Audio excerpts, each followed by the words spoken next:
Buenas noches, amigos. Acá nuevamente conversando sobre folclore del Centro Universitario de Folclore de la Universidad Nacional Mayor de San Marcos, que dirige el magíster Carlos Sánchez Baringa. El día de hoy nos toca conversar un tema muy importante, pero que no es muy conocido este tema, ¿no? Es sobre los instrumentos musicales del antiguo Perú. Evidentemente, el hombre, para tratar de comunicarse, o en todo caso comunicarse con la naturaleza y con los seres humanos, ha inventado instrumentos musicales que han tratado de copiar los sonidos del ambiente. Eso, de un modo u otro, tiene una larga historia, una larga data en el Perú. De eso justamente vamos a conversar. El día de hoy tenemos un excelente invitado. Él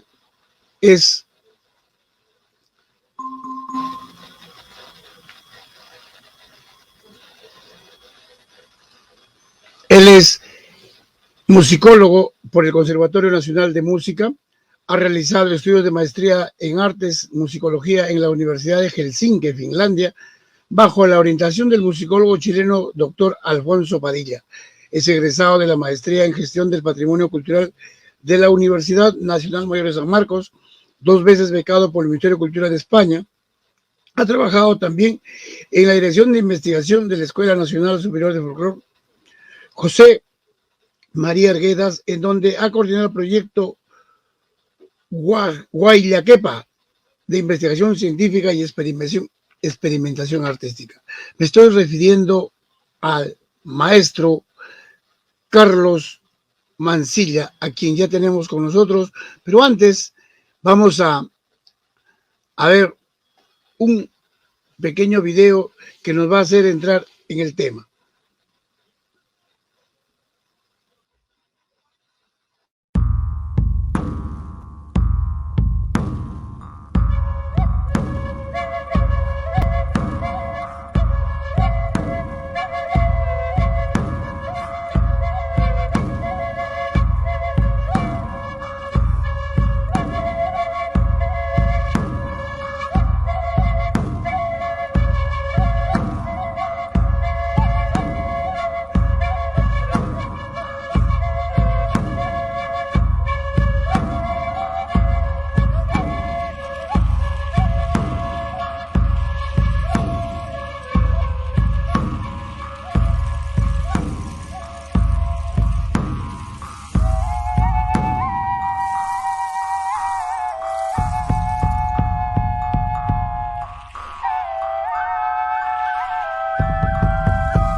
Interesante introducción para conocer más o menos los instrumentos musicales del antiguo Perú. Y esta vez tenemos las palabras ya del maestro Carlos Mancilla. Buenas noches, Carlos.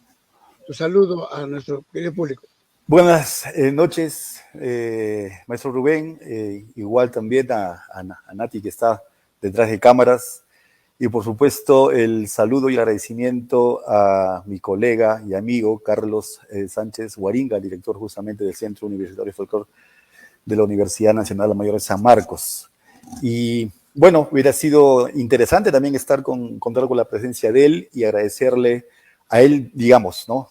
Personalmente, si se puede decir, la cordial invitación justamente de partir, para compartir, para conversar, para intercambiar en esta noche cultural, ¿no? A través del programa que tienen ya ustedes instituido, ¿no? Desde el Centro Universitario de Folclore de San Marcos, y lo cual saludo, ¿no? Y felicito, y ustedes pues continúen. Esta es una jornada más, seguramente de las que han ya venido llevando a cabo, así que por mi parte, muy gustoso de conversar respecto a este tema tan importante como es. Voy a ponerle desde ahora, como una parte introductoria que evidentemente vamos a desarrollar la música, entre comillas, y los instrumentos musicales también, entre comillas.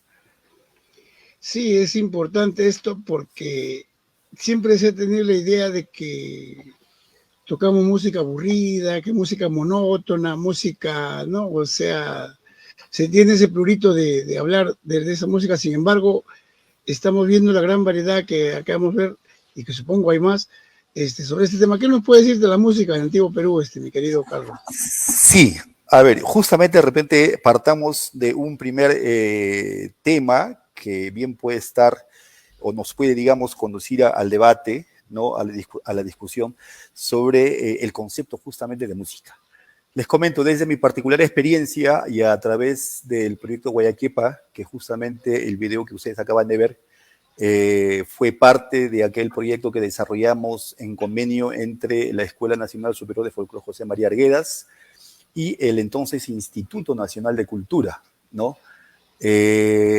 Para llevar a cabo un registro, catalogación, ¿no? Y el registro audiovisual, por supuesto, en formato digital, de la vasta colección de artefactos sonoros, no instrumentos musicales, artefactos sonoros arqueológicos de la colección del Museo Nacional de Arqueología, Antropología e Historia del Perú, de Pueblo Libre. Entonces, justamente, esta fue una maravillosa oportunidad. Voy a hablar ahora un poco de manera personal, porque justamente el hecho de como músico, como musicólogo, haber tenido contacto directo con estos artefactos o estas evidencias del cultivo del sonido, no de la música, en el antiguo Perú, ¿no? Justamente me dio pie para cuestionar el concepto de música y de instrumento musical. ¿Por qué? Porque los parámetros, los resultados sonoros, el funcionamiento de muchos de esos objetos sonoros no tienen absolutamente nada que ver con lo que nosotros conocemos como música. Y entendiendo también que este concepto tiene un origen no andino, es un origen europeo, viene desde Grecia, está asociado a las musas, a la mitología, a la cultura, al arte desarrollado en Grecia, ¿no? Que con los siglos llegó a los distintos países de Europa, hasta España, y España nos trajo el concepto cuando llegaron a los Andes en el siglo XVI. Entonces nosotros como que hemos repetido el concepto, ¿no? Y lo hemos llegado inclusive a aplicar a culturas que no han tenido absolutamente nada que ver, ¿no? Con las culturas occidentales, ¿no? Hablamos de la música de los incas, la música en chavín, la música en caral, y desde mi punto de vista y por la experiencia justamente que les acabo de comentar de haber estado en contacto con estos objetos maravillosos, por supuesto, ¿no? Que me llevaron justo a cuestionar por qué, aparte, digamos, de esta inconexión cultural que han tenido estas culturas del pasado con Occidente, es porque también los conceptos de música, como, digamos, como definición, el arte de organizar sonidos agradables al oído, ¿no?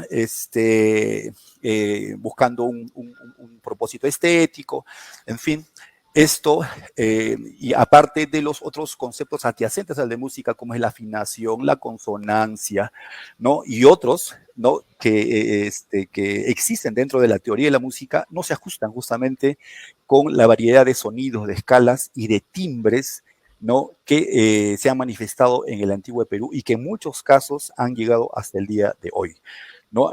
Por ejemplo, el caso de las antaras de la cultura Paracas, de hace aproximadamente 3000 años, ¿no? Que tienen, o sea, sus antaras o flautas de pan, que es o las zampoñas, de repente, sí, de repente, para el mejor entendimiento del público no especializado, ¿no? Estas antaras paracas, por ejemplo, tenían una composición de tubos, de los tubos de sus antaras o de sus zampoñas, ¿no? De 3 diámetros. Cada tubo tenía 3 diámetros diferentes, no un solo diámetro recto como conocemos actualmente el siku, ¿no? Que puede ser realmente el objeto que nos puede ser más familiar. El siku tiene un tubo recto, razón por la cual le permite la emisión de un sonido puro, limpio, ¿no? Lo cual se contrasta justamente, bueno, solamente voy a hablar en cuanto a la conformación de los tubos.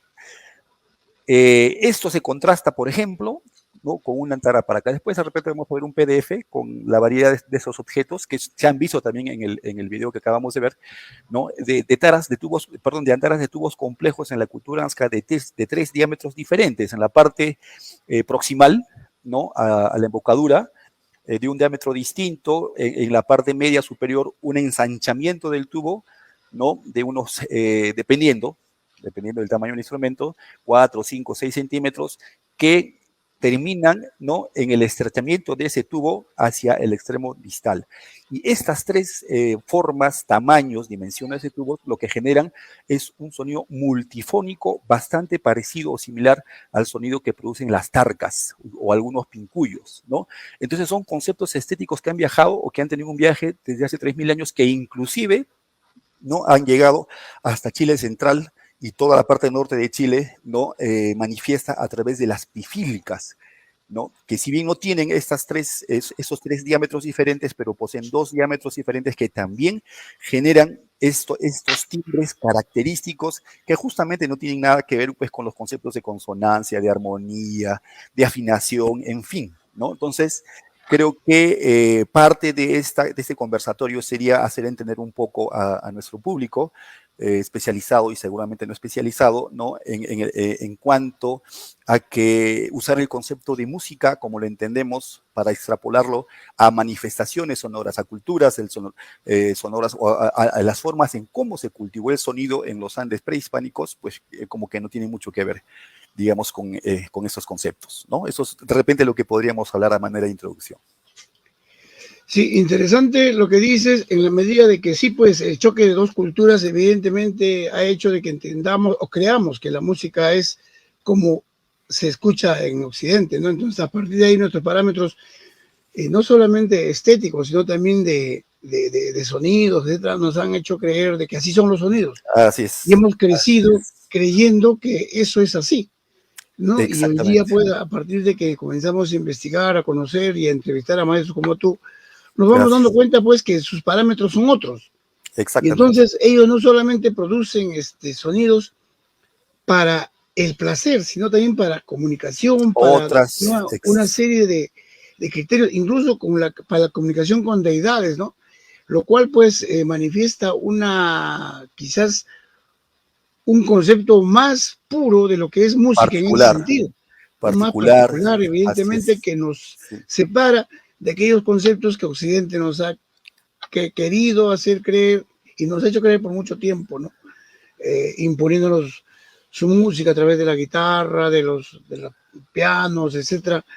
Pero sin embargo, como hemos visto, esta gran relación de instrumentos, pitos, matracas, zampoñas, que tú dices que tienen tres sonidos diferentes, o En un antaras, solo mejor tubo, dicho, ¿no? en un Entonces, solo tubo, sí. ¿cómo cree o qué crees que deberíamos hacer ante eso, mi querido Carlos, a nivel educativo, a nivel, no sé, cultural? Sí, agradezco la conversación y la oportunidad justamente de dar a conocer y difundir esta información que no es, digamos, muy socializada, difundida, ¿no? Sí, mira, por ejemplo, a ver, cuando nosotros, para ampliar un poco el concepto, ¿no? cuando nosotros hablamos de la música, por ejemplo, de los incas, ¿no? O de la música de los chavín, por decir, nosotros estamos restringiendo, estamos reduciendo la dimensión que tenían los antiguos peruanos respecto a su experiencia con el sonido. El sonido es universal. Cada cultura en espacio y tiempo ha respondido de manera diferente y de acuerdo a su geografía, a los sonidos de su medio ambiente, a su cultura, a su cosmovisión, en fin, le han dado diferentes respuestas, ¿no?, a esa experiencia. Entonces, en el mundo andino, cuando hablamos nosotros de la música, por ejemplo, en el antiguo Perú, estamos restringiendo con el concepto a diversas formas en las cuales el antiguo peruano justamente respondió a ese fenómeno universal como es el sonido. De tal manera que el cultivo del sonido, ¿no?, en el antiguo Perú rebasa el concepto de música, rebasa el concepto de instrumento musical.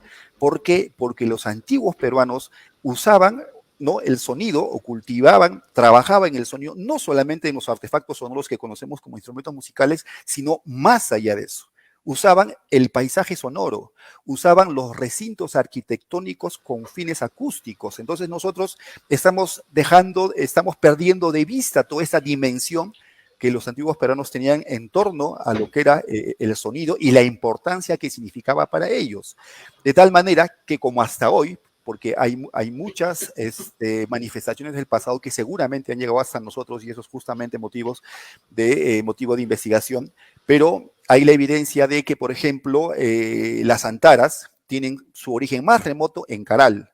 En Caral se han encontrado evidencias de flautas de pan o antaras, zampoñas o siku, como lo querramos llamar para un mejor entendimiento de cada uno. Entonces, este objeto, por ejemplo, tiene más de 4.500 años o un promedio de 4.500 años, si es que no encontramos otras evidencias más antiguas, ¿no?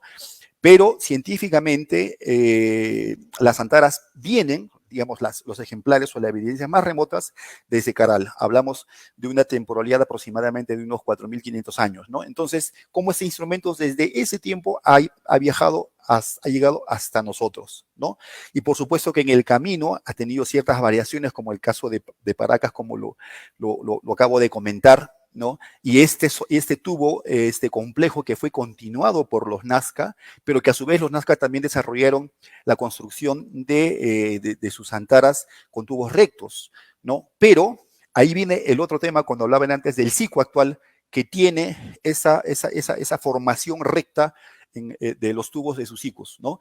Ese es cuando suena un tubo, pero cuando escuchamos a 50, una tropa de 50 sicuris, entonces ese sonido, porque también pensamos nosotros en lo que es la monumentalidad del sonido, ¿no? Y sus propósitos de persuasión, en fin. Podemos pensar muchas formas en las cuales podemos también atribuirle esa monumentalidad al sonido, como existe la monumentalidad de la imagen, la monumentalidad de la arquitectura, ¿no?, con fines justamente persuasivos. ¿Por qué no podemos hablar también del sonido con esos mismos fines, ¿no? Entonces, ustedes deben haber tenido la experiencia, como personalmente la he tenido, de haber estado, pues, yo estaba en Huancané en la Fiesta de las Cruces, y de escuchar, por ejemplo, a 20 tropas de sicuris tocando al mismo tiempo en la plaza principal de Huancané en su día central. Pues son cosas fantásticas, espectaculares, que justamente no nos hacen concebir el sonido, pues, melódico, armonioso, o desde de lo que nos han impartido desde Occidente, ¿no? Igual en la fiesta, por ejemplo, en Jauja, ¿no? En enero, el 24 de enero me parece que es en Sutunantaja, ¿no? Escuchar a más de 50 grupos de sus orquestas típicas tocando al mismo tiempo. ¡Qué maravilla!, ¿no? Entonces, son cosas que nosotros tenemos como particularidad en el mundo andino, y como digo, que muchos de las manifestaciones de ahora posiblemente tengan su origen en el pasado prehispánico, ¿no? El micrófono. Sí, muy importante que toques ese tema de que ahora pervive nuestra... se ha, digamos, recuperado mucho esto de los sikus, y también de lo que planteas tú, ¿no? Y no solamente, por ejemplo, en Puno también las bandas también hacen un encuentro parecido. Lo cual, pues, y cada uno está absorto en su propia música, o sea, no es que me pierdo el compás o me fui de sonido, no. Cada uno mantiene, lo cual, pues, nos dice una condición quizás sui generis a nivel Claro, del así mundo, es, ¿no? O sea, así en es. otros, en otras latitudes hay que escuchar atentamente el sonido y que nada te distraiga para nosotros Así es. adquirir. En cambio, en el mundo andino no es así, como tú manifiestas bien. Ah, ujú. Y entonces, pues, algo hay en nosotros que es especial y no es igual al mundo entero, me atrevo a decir, mi querido Carlos. Sí, Eh, exactamente, ¿no? Ujú. y sí, justamente lo que te decía, ¿no? O sea, hay un afán en los instrumentos que he visto, hay un afán de querer copiar no solamente los sonidos de la naturaleza, sino también a los animales que emiten esos sonidos, ¿no? Para buscar una armonía. ¿A qué crees que se debe eso, Carlos? Sí, a ver, ciertamente, y por eso la coincidencia que muchos objetos sonoros existen en el mundo, en culturas diferentes, en espacio y en tiempo, sin haber tenido contacto, o sea, alguna forma de contacto, ¿no? ¿Por qué? Porque los materiales los han tenido en el entorno, como en el caso de las cañas, los juncos, los bambúes, los caracoles, en fin, ¿no? Y que estos primeros sonidos se han ido originando por la propia acción de la naturaleza. Cuando envejece las cañas, ¿no? Se ahuecan, quedan vacías, y entonces el viento juega con ellas y empieza a generar sonidos que de repente el ser humano primitivo antiguo no se imaginaba, pero que ha sido aprovechado y utilizado. En el caso de los caracoles igual, ¿no? Y me refiero a esos dos instrumentos porque, digamos, son los que más han compartido en el mundo, por un lado, y porque además son los más antiguos también en las diferentes culturas del mundo. Ahora, su uso ciertamente, en un principio, ¿no? El uso del sonido o de objetos ajenos al cuerpo humano, porque nosotros podemos utilizar el cuerpo humano como un medio sonoro, ¿no? Las palmas, en fin, el cuerpo en general como un objeto percutor, pero también tenemos un aerófono que es la voz. Y, nuestra voz la podemos nosotros modificar, y entonces estas primeras alteraciones del lenguaje común de comunicación que tenían los grupos humanos en esos tiempos fueron modificándose justamente para de repente usar como medio de alimentación por medio de la caza, ¿no? Imitar a los sonidos de algunos animales, del entorno, ¿no? Y que evidentemente son diferentes las geografías en todo el mundo y más aún en lo que es ahora, ojo, lo que es ahora nuestro país tiene recién 200 años, pero como cultura o culturas andinas tenemos más o menos un promedio de 12.000 años de asentamientos humanos en las distintas partes de nuestra región y diversas partes en geografía, en pisos ecológicos, en fin, ¿no? Entonces, estos primeros usos con fines de comunicación, con fines de alimentación, de sostenimiento, ¿no? En fin, entonces se han ido progresando de tal manera que el ser humano fue encontrando en objetos ajenos a su organismo, ya llámese las cañas, los palos, las conchas marinas, en fin, ya fueron siendo utilizados seguramente con un inicio con esos propósitos de subsistencia, pero que poco a poco fueron siendo incorporados a su mundo cultural, ¿no? Entonces, y es ahí también donde encontramos otro aspecto también sumamente importante en las culturas del pasado que perviven hasta el día de hoy, ¿no? Es el uso de los diversos materiales, ¿no? Para distintos momentos, ¿no? Ahora no se usan, por ejemplo, en el caso del altiplano, se usan objetos como de madera, las tarcas, ¿no? En tiempos de lluvia, y los objetos o los materiales que son utilizados, como los icus, que son de las zonas húmedas, se usan en los tiempos secos, ¿no? Igual en el caso, nosotros tenemos una teoría, porque particularmente hemos profundizado en el estudio de las antaras Nazca, ¿no? Esas antaras eran hechas de la tierra, y eran hechas de una tierra árida, porque Nazca está en un desierto sumamente árido, uno de los más secos del mundo, ¿no? Habría que saber investigar, los arqueólogos seguramente tendrán más respuestas a las razones por las cuales esos seres humanos se asentaron en una zona tan seca, tan desértica, ¿no? Pero Ellos, por ejemplo, nosotros planteamos la teoría de que ellos usaban justamente la tierra, esa tierra árida y seca, para que conjuntamente seres humanos y las deidades como la Pachamama clamen juntos al mundo de los aires, de las nubes, ¿no es cierto?, el agua, o sea, estos ritos de propiciación. Se daban los ritos de propiciación, venía el agua y se daban los grandes ritos de agradecimiento. Por eso es que muchos de los geoglifos que están inscritos en las pampas de Palpa, de Nazca, en fin, ¿no? Están relacionados a deidades que están también asociadas a su vez al agua, ¿no? Entonces, hay inclusive animales que no son de la zona, que provienen de la Amazonía, y nosotros hemos establecido un corredor económico, social, cultural, que hay desde Huanta hasta Nazca, ¿no? Los chunchos, por ejemplo, de Luricocha, tienen muchas de sus atavíos, inclusive sus propios instrumentos como las antaras, ¿no?, que han sido encontrados o asociados a una tableta naja que la hemos visto en el video, ¿no? No sé si de repente podemos ver ahora el PDF que les he compartido, y ahí de repente podemos ilustrar un poco lo que estamos conversando, ¿no? Siguiente. Sí, Vamos a la tableta Nazca.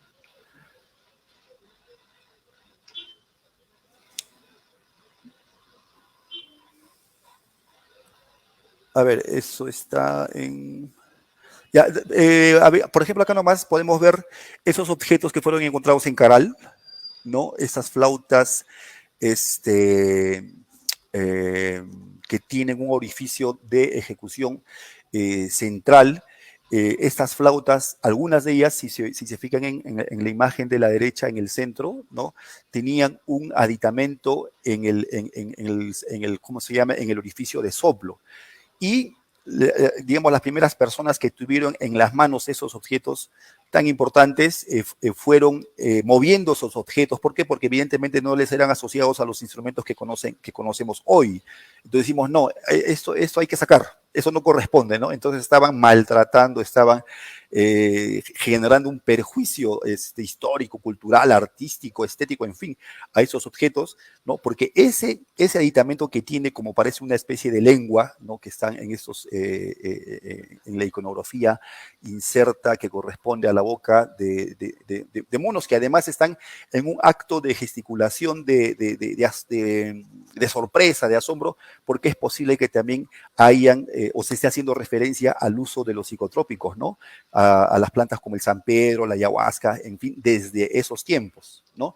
Entonces, ahora, y lo otro, que los músicos que han tenido a manos estos objetos han querido buscarle una escala, o sea, justamente con ese pensamiento de que la música de los Nazca, a ver, vamos a encontrarle la escala del do, re, mi, fa, sol, la, si, y nada que ver. Desde mi punto de vista, esos objetos eran utilizados más para generar chillidos del mono, ¿no?, de los monos, o de repente las otras que tienen en su iconografía aves, pelícanos, el cóndor, igual, de repente el propósito era buscar esas sonoridades de esas aves que de repente eran míticas o eran parte de sus deidades, en fin, ¿no? Pero justamente con el criterio, mal criterio de pensar en la música, entonces han estado buscándole los sonidos que se asocien a una escala, ¿no? Y esta escala, evidentemente, relacionada al sistema diatónico occidental, y nada, y absolutamente nada que ver, ¿no? Entonces, igual, bueno, acá en la parte derecha están las antaras que les había comentado, en la siguiente lámina está más claras, y acá esta flauta también en un tiempo asociado, esta flauta fue encontrada acá en Huánuco, me encuentro actualmente en Huánuco, en Cotox, ¿no? Y tiene una temporalidad aproximada a las mismas flautas de Caral, ¿no?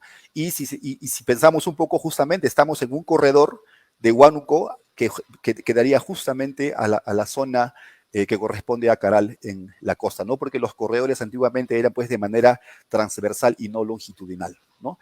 La siguiente, por favor, Nati. Bueno, acá están las antaras con un poco más de detalle. Eran 3 antaras. una de 5 tubos, una de 3 tubos y otra de 2 tubos. La conformación es bastante complicado querer atribuirle ciertas formas de organización de estos objetos, y nosotros, bueno, como parte del proyecto Guayaquepa, tuvimos a mano la réplica que hizo el mismo proyecto Caral en cañas actuales, ¿no? Y nosotros hemos hecho simplemente una experimentación sonora, nada más. Pero coincidentemente estas antaras tenían una especie de intercalación como el actual siku, el diálogo ¿no? Del arca y del lira y el arca, ¿no? Pero eso es simplemente una especulación, más nada que como por ahí a veces se emocionan algunos al manifestar de que desde esos tiempos se usaba el lira y arca o el entrelazado, ¿no? Desde Caral, ¿no? Eso me parece que en lo más cercano, digamos. Pero sí, claro, o sea, no nos atrevemos a arriesgar de que decir, no, que desde esos tiempos existía el intercalamiento, en fin, ¿no? Pero bueno, ahí está.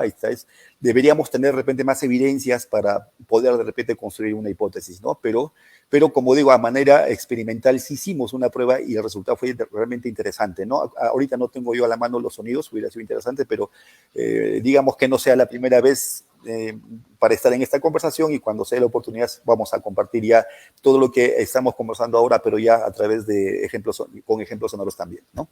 La siguiente, por favor. Bueno, esta es una Guayaquepa de Chavín. Se encontraron 21 ejemplares de estos en el año 2001 por John Rick, ¿no?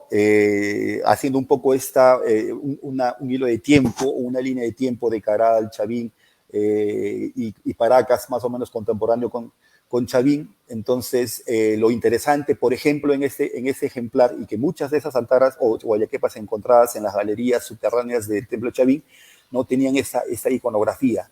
Y ese es el otro punto también importante para al momento de estudiar los objetos sonoros del pasado, ¿no?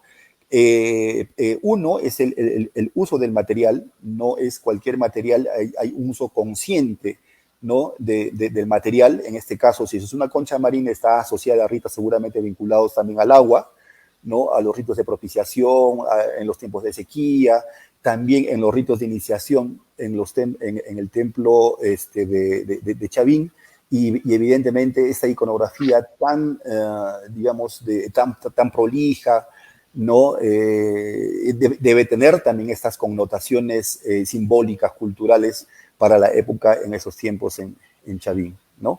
Que incluso el arqueólogo Luis Lumbreras, en los años 70, hizo una prueba. ¿Por qué? Porque Chavín está en una intersección de los ríos Mosna y Huachexa, ¿no? Entonces, y está en una pendiente de tal manera que hay un canal que baja de uno de los ríos, creo que es el Huachexa, me parece, ¿no? Que entra al canal. Entonces, él hizo solo una prueba, haciendo discurrir el agua por ese canal, que ya para ese tiempo todavía estaba seguramente en un no buen estado de conservación, pero hizo discurrir el agua por ese canal, lo introdujo dentro de las galerías de Chavín, y el resultado sonoro fue, bueno, en las condiciones en las que se encontraba seguramente el templo en ese tiempo, pero para haber estado así, el resultado fue realmente espectacular, ¿no? Entonces, es otra forma en la cual justamente los antiguos peruanos usaban el sonido. Entonces, si hablamos de música, estamos dejando de ver, estamos constriñendo una dimensión en cuanto a lo que significaba el sonido, el uso del sonido, el cultivo del sonido, aparte de los instrumentos musicales que conocemos, ¿no? En otras formas de uso del sonido, ¿no? Sigamos, por favor. Bueno, no está todo acá, pero al menos acá hay algunos. Hubiera sido quizá interesante hacerlo de manera cronológica, pero acá hay una bibliografía. Bueno, en este caso, como yo estoy, esto es más una exposición sobre las antaras Nazca, entonces los trabajos un poco más, digamos, relevantes asociados a lo que son las antaras, ¿no? Igual he compartido por el chat una última publicación, bueno, mía, del mes de diciembre del año pasado, que lo publicó la revista de Arqueología Americana del Instituto de Geografía e Historia, Instituto Panamericano de Historia y Geografía de la OEA. Y el título del trabajo es Patrimonio Sonoro Arqueológico, su estudio y gestión en el Perú. Ahí sí hay una descripción. No sé si de repente ustedes tengan la forma de compartirlo, se los he pasado el enlace por el chat.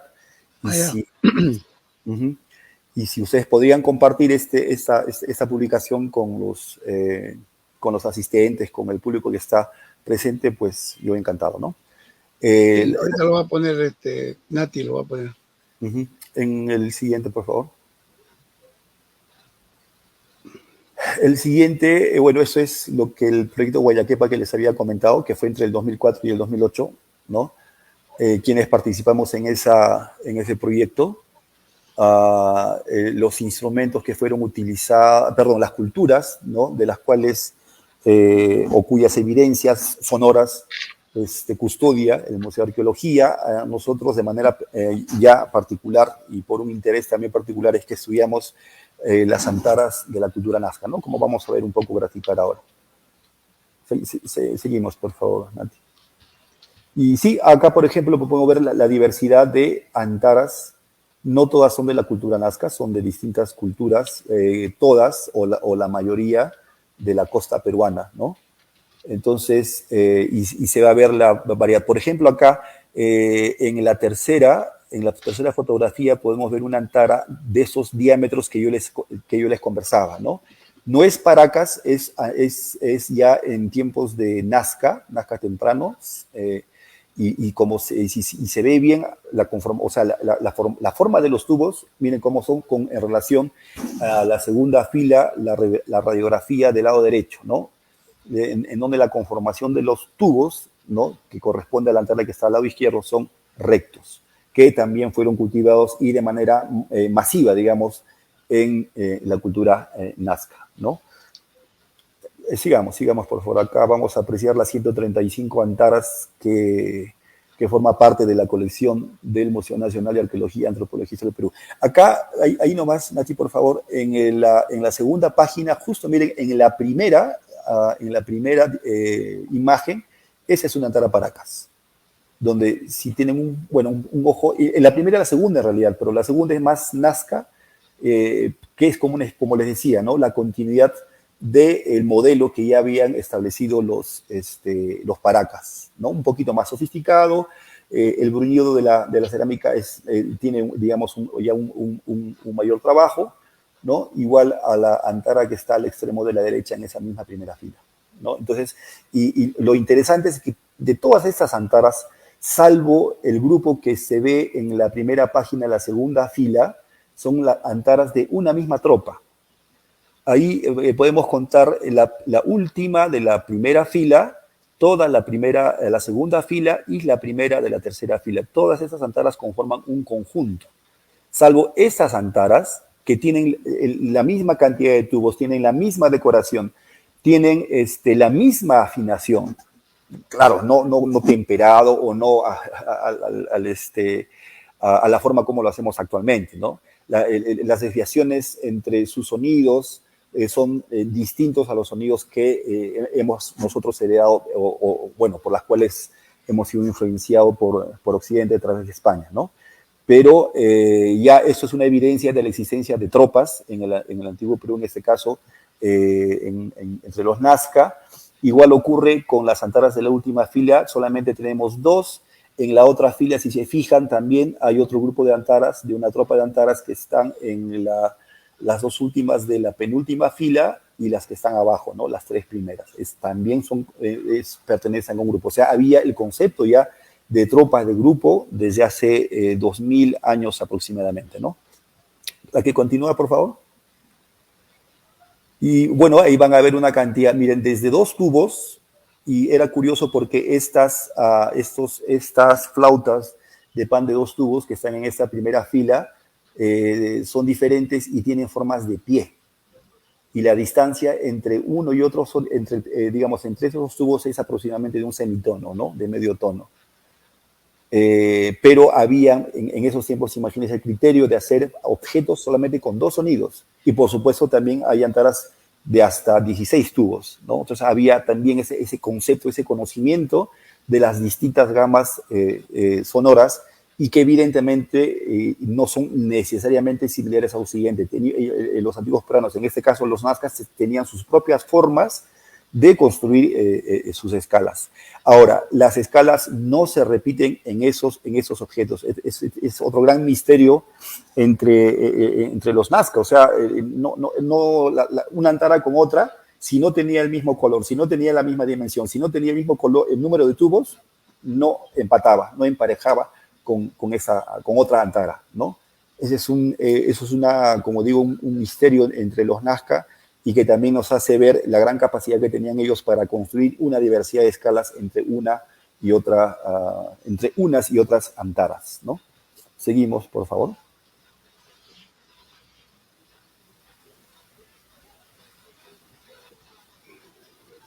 Sí, vamos a encontrar una diversidad de modelos, tamaños, colores, iconografía también, aunque en menor proporción, ¿no? En el caso de la mona.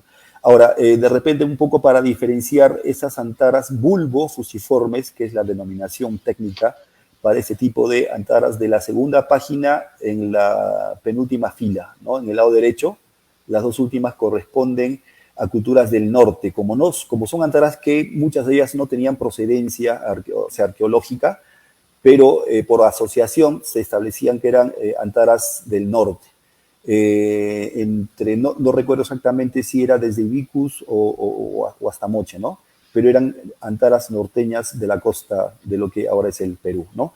Y tienen también tienen 3 diámetros, pero con otro criterio, ¿no? O sea, más abultado, son antaras más globulares, si se quiere decir, ¿no? En relación a los tubos rectos que hemos encontrado, sobre todo en las antaras de la cultura nazca. Seguimos, Natalie. Y bueno, acá estamos terminando ya con la exhibición de lo que son solamente las antaras de la colección del Museo Nacional de Arqueología, Antropología e Historia del Perú. A ver, Nati, un momentito, te voy a decir a qué diapositiva podemos pasar para... la siguiente. Ya, por ejemplo, este es un ajuar funerario. Este personaje fue encontrado por el equipo de excavación de Julio Cetello, quien realizó una campaña entre 1927 y 1929 en Nazca, y este conjunto fue encontrado en Las Trancas, en el Valle de Las Trancas, Ocopara, que está actualmente como a media hora de Nazca, más hacia el sur, y está ubicado en un valle, ¿no? En un valle interandino. Entonces, con este personaje fueron encontrados, aparte de estas láminas de oro, que de por sí ya establecen una jerarquía, digamos, de este personaje, fueron encontrados 15 antaras. Acá, al lado derecho, en la parte superior, están esas 6 antaras que vimos en las diapositivas anteriores, ¿no? Y como verán, todas las otras antaras no tienen relación entre sí. Ninguna de ellas comparten sonidos, digamos, para decir que esta antara tocaba junto con esta, ¿no? Sino todo lo contrario. Son antaras que tienen escalas totalmente diferentes. Y que, bueno, también fueron encontradas con estos ceramios. Aparte también habían cabellos, habían otros objetos. Pero para el interés nuestro, para la investigación que nosotros hemos llevado a cabo, nos pareció importante hacer esta selección, ¿no? Y si se dan cuenta, igual en la iconografía del lado derecho, que está inscrita en los ceramios, se ven que muchos de estos animales están inscritos en las pampas de Nazca, ¿no? El pez, el ave fragata, o esas aves marinas en general, ¿no? Aparte del maní, me parece, y el inferior ahorita no lo recuerdo, ¿no? La siguiente, por favor, Natalia. Acá de repente un poco para graficar con más detalle, en la parte superior está una antara Paracas, y también en la parte inferior, ¿no? Esos 3 tubos que yo les comentaba en un principio, de estas, no, en el tiempo del proyecto Guayaquepa no pudimos, me parece, sacar fotografías a estas 2 primeras antaras, pero sí a las siguientes, que ya son de Nazca, ¿no? Igual, en las radiografías se puede apreciar, ¿no? las diferencias de los tubos en su extremo proximal, en el medio superior y en la parte distal, ¿no? Y los tubos rectos de la derecha, que evidentemente difieren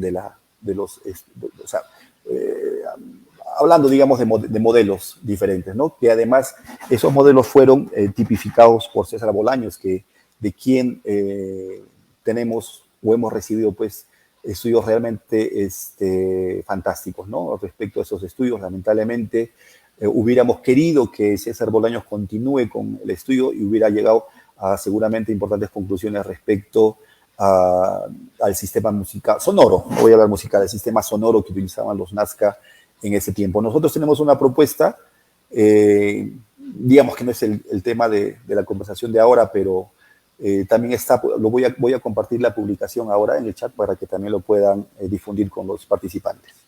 Adelante, por favor, Natalie. Bueno, esas son antaras de diferentes culturas, de diferentes materiales, de caña, cerámica, ¿no? De huesos de aves de pluma, hay hasta 2 ejemplares. La cantidad también de los tubos, como les había manifestado, esta me parece que tiene 14. Y otro aspecto importante de la antara, esta antara gris que está en el medio, que tiene resonadores. Lamentablemente no procede de excavación arqueológica esta antara, pero es una antara que tiene 2 filas y la segunda son resonadores que están a la octava, ¿no? Eso, nosotros hemos hecho todo el registro sonoro correspondiente en video, en fotografía, en fin. Entonces, no es difícil establecer, además, por el tamaño de los tubos, ¿no? Que están exactamente a la mitad, y eso implica acústicamente, físicamente, de que los resonadores están a la octava de las filas principales, ¿no? El siguiente, por favor. Esa es la antara a la que acabo de hacer mención. Siguiente. Ese es otro tipo de modelos de antaras. En este caso, las hemos encontrado en las tumbas reales de Zipán, ¿no? Pero otro dato importante, por ejemplo, es que los arqueólogos, cuando hacen una representación gráfica de esas antaras, no tienen nada que ver con las antaras originales, porque no son de tubos rectos, sino son tubos igual bulbo-fusiformes, ¿no? Son un ensanchamiento distinto al de Paracas, ¿no? Pero que no son tal cual representados en quien hizo la infografía. Esa infografía seguramente ha sido asesorada por un arqueólogo y el arqueólogo no ha tenido reparo, porque valgan verdades, a los arqueólogos les importa muy poco el tema del sonido o los sonidos, el cultivo del sonido en el antiguo Perú. ¿Por qué? Porque justamente piensan en música, y cuando piensan en música dicen, como Jonathan Haas en un video sobre Caral de la BBC de Londres del año 94, 96, no recuerdo, ¿no? En donde mencionan que los hombres de Caral, hablando de las flautas que hemos visto en un principio, ¿no? Dice, los hombres de Caral sabían cómo divertirse, ¿no? Entonces, esos conceptos justamente que están asociados a la música y la música como diversión, como hobby, ¿no? Como una práctica subalterna, menor, pues, a lo que realmente, o a cómo los hombres del pasado trataron el sonido, ¿no? Cómo cultivaron el sonido, ¿no? Entonces, eso es un poco lo que quería compartir con ustedes, ¿no? Estas apreciaciones diferentes, distintas a cómo estamos concibiendo el mundo sonoro prehispánico, ¿no? Desde la arqueomusicología. Sigamos, por favor.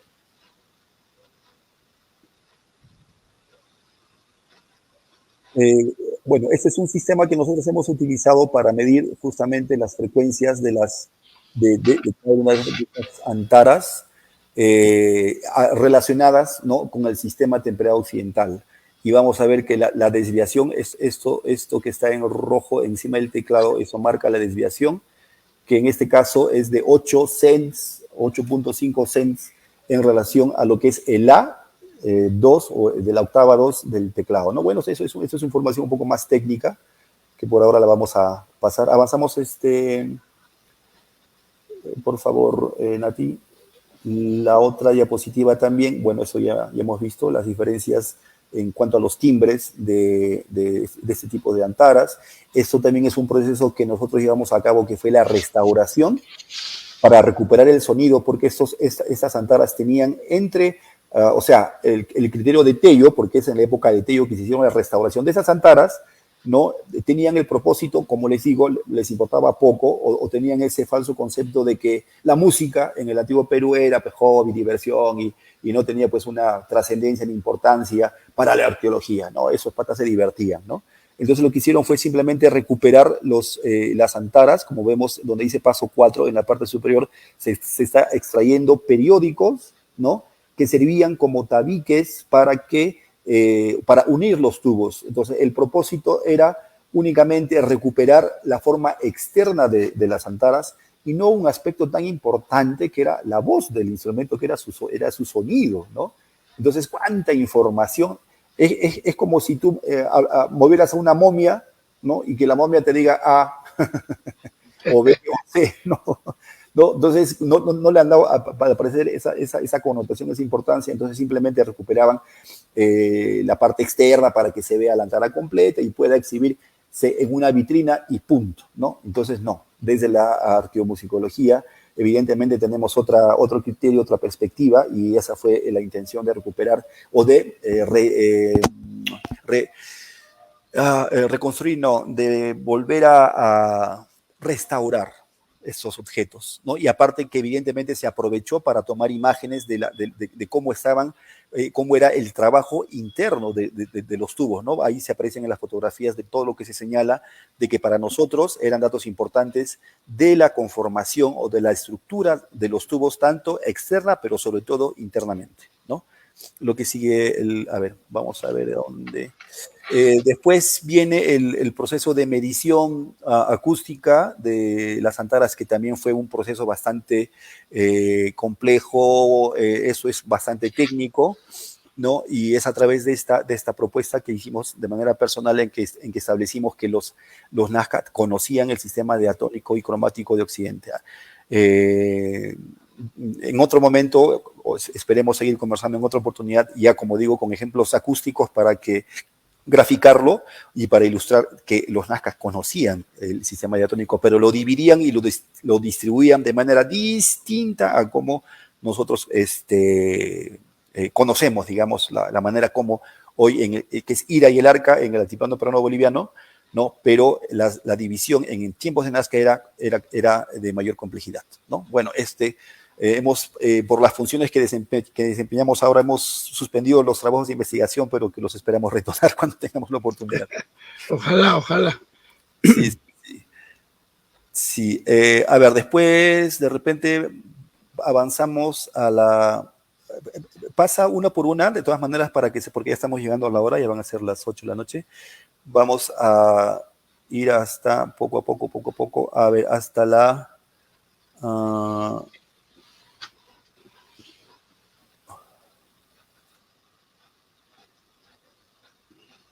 Sí, acá esta es una diapositiva para 2 horas, me parece. A ver, acá vamos a encontrar. No sé si puedes llegar a la diapositiva. Uy, acá en el... ya, a las 58.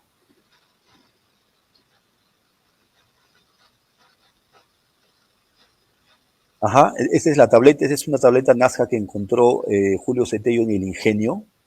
No fue tampoco encontrada en una excavación arqueológica, pero Tello hizo una publicación sobre esta tableta y curiosamente no hace ninguna, menciona a las antaras, pero nada más.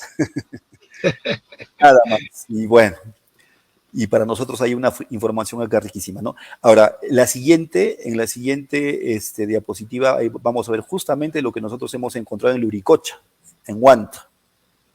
Y miren la relación, la similitud que hay entre esa tableta, ¿no? Que inclusive ha sido recreada a través de una pintura, pero en estos chunchos, como así se hacen llamar, ¿no? De Luricocha, vemos aparte del papagayo, la indumentaria que es parecida a la que usa, miren, la pareja, la señora, esposa, hija del personaje principal, ¿no? Y si ustedes ven en la segunda foto de la fila de abajo, el mono que está al final y es el mono que está en las pampas de Nazca, en los geoglifos de Nazca, ¿no?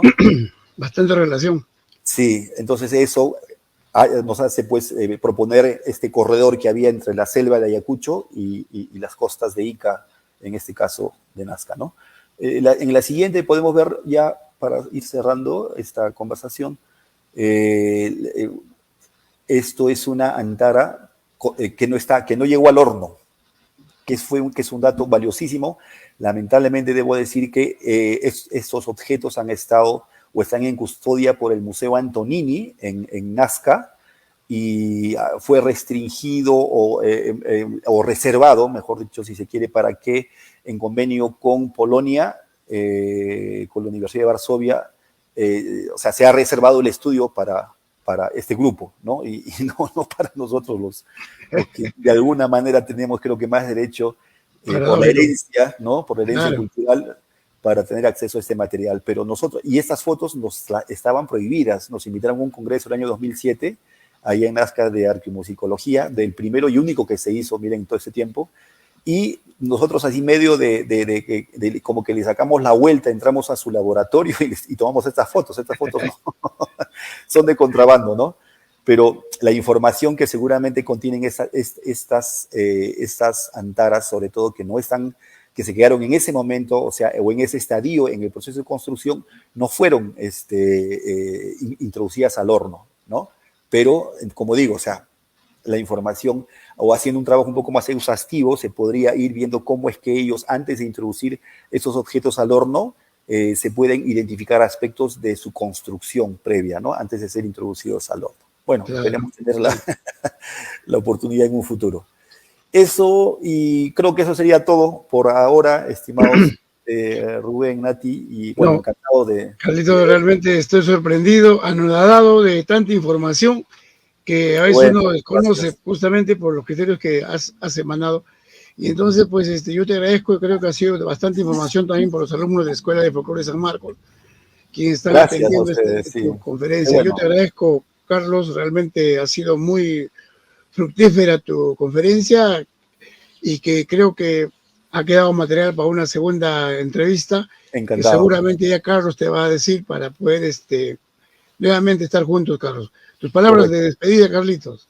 Muchísimas gracias, estimado Rubén, y igual a Natalie, y por el intermedio de ustedes a Carlitos Sánchez Huaringa, a mi colega, con quienes tenemos también este ímpetu de seguir trabajando, de seguir hurgando de lo que hizo el hombre andino, de cómo fue su respuesta ante este fenómeno universal como es el sonido, y de que al menos de lo que quede de esta charla es que vayamos un poco descolonizándonos de conceptos como el de música, de instrumentos musicales, y porque vamos a encontrar mucha más información si pensamos en trascender esos conceptos, ¿no? Como más o menos lo hemos vertido ahora, y espero de que no sea esta la primera vez y sigamos teniendo en todo caso oportunidades para seguir compartiendo, para seguir informando y dando a conocer los resultados de los trabajos a los que nos hemos abocado Carlitos Sánchez Huaringa, mi persona, y algunos otros peruanos más, ¿no? Que con todo gusto lo vamos a compartir.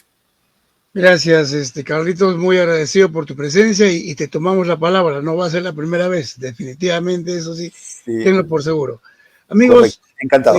Ha sido pues esta interesante entrevista al maestro Carlos Mancilla, quien nos ha hablado sobre instrumentos musicales del antiguo Perú, que, como hemos visto, nos ha descolonizado un poco, porque el criterio musical europeo es totalmente diferente, ya que él incluso lo llama sonoro. Amigos, será hasta la próxima semana en que volvamos a encontrarnos en Conversando sobre Folclore. Muchas gracias.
Thank you.